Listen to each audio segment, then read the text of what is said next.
Hello students, मैं professor Gautam पाल आज आपके सामने स्पेशल सीरीज पर एक और नए प्रॉब्लम के साथ यहाँ पर हूँ बच्चों।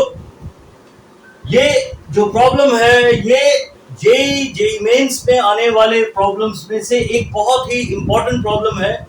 इसके पहले मैंने special series, GP series, AP GP series पर काफी सारे वीडियोस बनाए हैं, आप उन वीडियोस को देख सकते हैं। उसी के कंटिन्यूएशन में बच्चों ये मेरा एक और प्रॉब्लम। इसके पहले कि मैं प्रॉब्लम को स्टार्ट करूं, आप मेरे चैनल को बच्चों लाइक करिए, शेयर करिए और बहुत बहुत सब्सक्राइब करिए, जिससे कि मैं और भी अच्छे अच्छे प्रॉब्लम्स आपके साथ यहां डिस्कस कर सकूं। आज जो मेरा प्रॉब्लम है वो है 1/1.2.3.4 1 2 3 4 प्लस 1/2.3.4.5। ये डॉट मीन्स मल्टीप्लीकेशन है बच्चों। 1/3.4.5.6 अप टू n टर्म्स। अगर ऐसा है तो आपको Sn फाइंड करना है। अगर आपने Sn फाइंड कर लिया तो S इंफिनिटी भी आप बहुत ही इजीली फाइंड कर पाएंगे बच्चों। तो आज जो मेरा प्रॉब्लम है, सबसे पहले मैं यहां पर nth टर्म को फाइंड करने का कोशिश करूंगा। देखिए, अगर मैं ध्यान से देखूं तो ये 1 2 3 4 5 6 इस तरह से बढ़ रहा है। उसके बाद वाला टर्म जो है आपका 2 3 4 से बढ़ रहा है, फिर 3 4 5 से बढ़ रहा है, फिर 4 5 6 7 इस तरह से बच्चों बढ़ रहा है। तो अगर मैं यहाँ पर tn को लिखूं तो देखिए बहुत ध्यान से, मेरे पास यहाँ पर जो tn होगा ये आपके पास अगर 1 2 से है तो ये नेक्स्ट टर्म आपका n होगा। फिर आपके पास 2 से स्टार्ट है तो ये इसके बाद वाला इनका टर्म n + 2 होगा। इसके बाद वाला टर्म जो है बच्चों देखिए n + 3 होगा। अगर आपने n को यहाँ पर 1 रखा तो ये n + 1 होगा। ये बच्चों ये आपका n + 2 होगा और ये बच्चों ये n + 3 होगा। ये आपका tn होता है। अभी यहाँ पर ध्यान से देखिए, इस tn को हमको किस तरह से अलग अलग करना है, डिफरेंट फ्रैक्शंस में ब्रेक करना है, ये आप थोड़ा ध्यान से देखिए बच्चों। यहाँ पर देखिए मैंने लिखा है tn जो है ये आपका 1/n × n + 1 n + 2 और ये n + 3 है। और जो ये वाला जो लास्ट वाला टर्म है n + 3, इस चीज को मैं क्या लिख सकता हूं? देखिए, अगर मैंने यहाँ पर ये 1 है बच्चों, यहाँ पर मैंने 3 से मल्टीप्लाई किया और 3 से डिवाइड किया बच्चों। एक n मैंने ऐड किया और एक n मैंने सब्ट्रैक्ट किया।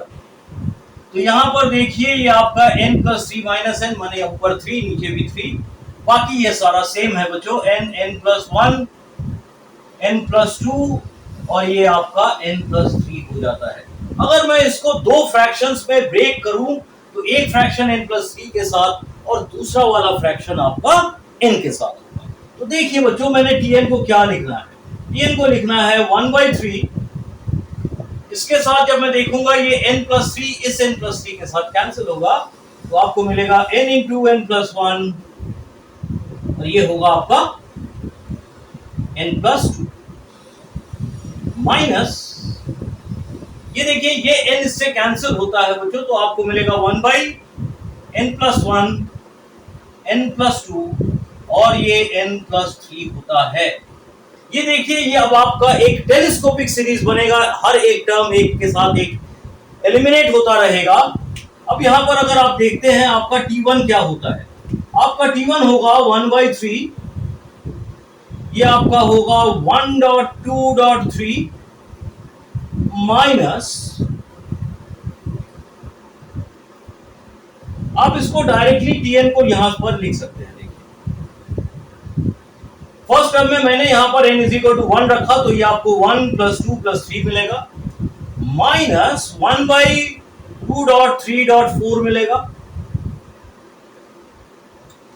n को यहां पर मैंने 1 रखा है। इसके बाद आप देखिए बच्चों, n को 2 अगर रखते हैं, n को जब 2 रखेंगे तो आपको क्या मिलेगा? देखिए 1/2.3.4, इनके जगह पर 2 रखा, 2 + 1 3 और 2 + 2 4, तो 2.3.4 माइनस, फिर यहां पर आपने n = 2 रखा तो ये आपका 3.4.5 मिलेगा।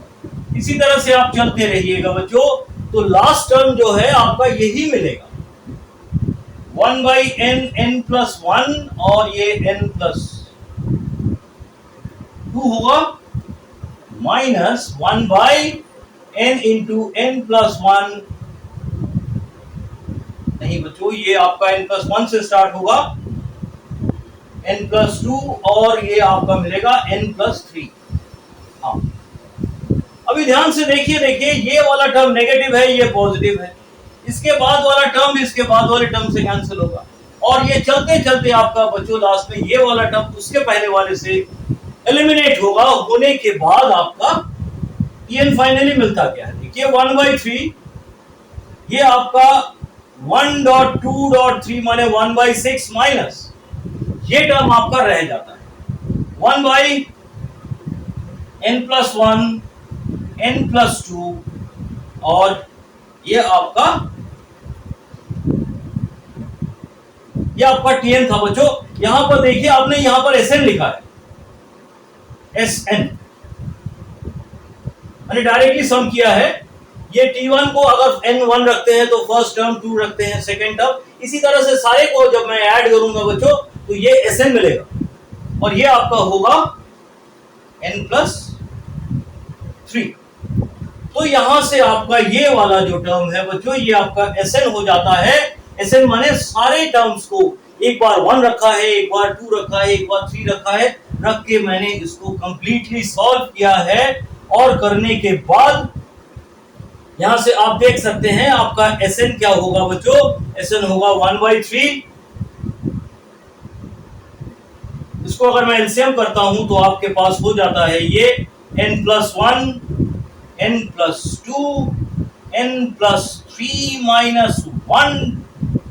नहीं बच्चों, ये 6 होना चाहिए अगर आपने यहां पर एलसीएम को 6 × n+1 n+2 और ये n+3 लिया है, ये आपको Sn मिल जाएगा।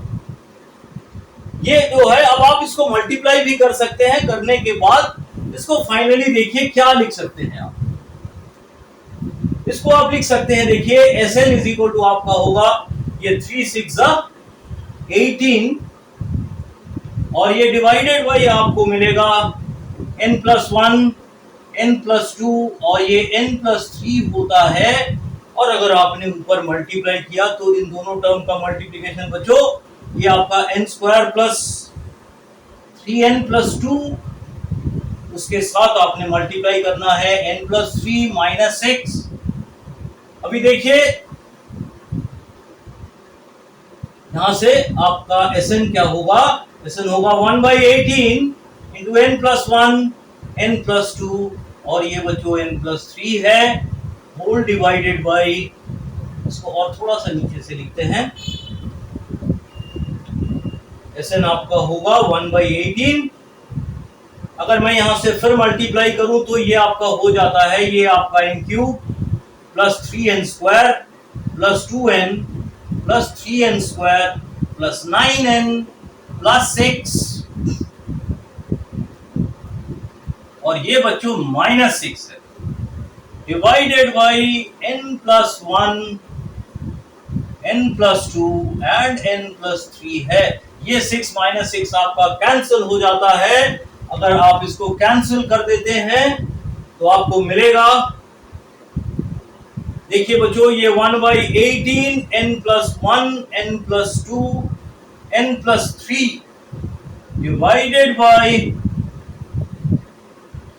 n³ + 6n² + 11n और अगर आपने यहां से n को कॉमन ले लिया बच्चों तो आपका Sn हो जाएगा n × n² + 6n + 11 divided by 18 × n+1 n+2 और ये आपका n+3 होता है। ठीक है बच्चों, तो ये आपने Sn को फाइंड आउट कर दिया। अभी अगर आपने Sn फाइंड आउट कर दिया तो इसी के साथ अगर आपको मान लीजिए इनफाइनाइट सीरीज का सम मालूम करना है तो आप बच्चों कैसे निकालेंगे? यहीं से मुझे एक लिमिट अप्लाई करना पड़ेगा। अगर मैंने लिमिट अप्लाई कर दिया तो हमने यहां से एस इंफिनिटी भी कैलकुलेट कर सकता हूं। एस इंफिनिटी के लिए क्या होगा बच्चों? Limit n tends to infinity. अब आप देखिए यहां से आपने n स्क्वायर को कॉमन कर दिया तो आपका बाहर क्या हो गया? n क्यूब हो गया। ये 1 plus 6/n plus 11/n square हो गया। ये इनफाइनाइट सीरीज के सम की बात कर रहा हूं मैं। और ये आपका 18 है, यहां से आपने n को कॉमन कर दिया तो ये आपका n क्यूब होता है। यहां से n कॉमन, यहां से n कॉमन, यहां से n कॉमन, तो 1 प्लस 1/n, 1 प्लस 2/n और ये आपका 1 प्लस 3/n होता है। आपने n क्यूब कैंसिल कर दिया। अब आप देखिए बच्चों, जहां पर आप इंफिनिटी पुट करेंगे वो सारे टर्म जीरो होते हैं क्योंकि 1/इंफिनिटी आपका जीरो हो जाता है। तो आपका ये था Sn, और आपका अगर S इंफिनिटी की बात मैं करूं तो S इंफिनिटी होगा बच्चों 1/18, क्योंकि ये टर्म जीरो, 1 प्लस 0 प्लस 0 और ये 1 प्लस 0, 1 प्लस 0 और ये 1 प्लस 0, ये सारे जीरो हो जाते हैं। तो फाइनल आंसर आपको यहां से 1/18 मिलता है। ये आपका S इंफिनिटी का सम हो गया। आशा करता हूं बच्चों ये सवाल आपको बहुत अच्छी तरह से समझ में आया होगा। इसी तरह के मैं और भी प्रॉब्लम्स मेरे अगले वीडियो में मैं शेयर करूंगा। मैं ये वीडियो यहीं एंड करता हूं। इसके पहले बच्चों मेरे चैनल को सब्सक्राइब करते रहिए, लाइक शेयर करते रहिए, जिससे कि मैं और भी अच्छे प्रॉब्लम्स यहाँ पर डिस्कस कर सकूं। Thank you very much.